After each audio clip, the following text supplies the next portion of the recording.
Welcome to Arlington Community Arts. Today we're making Perler bead backpack tags.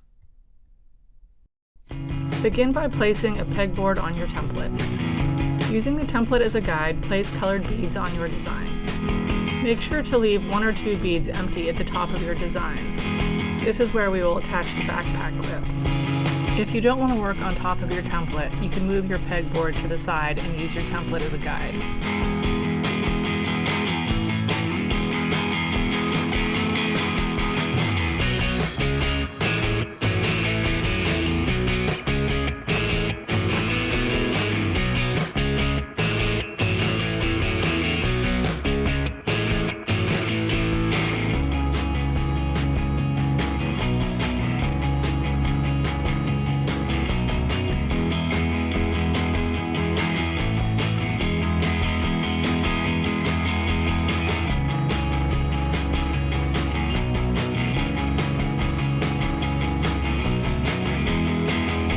Once your design is done, cover it with parchment paper and iron it. You want the beads to melt together, but don't press too hard and melt it through to the pegboard. When one side is done, flip it over and iron the other side.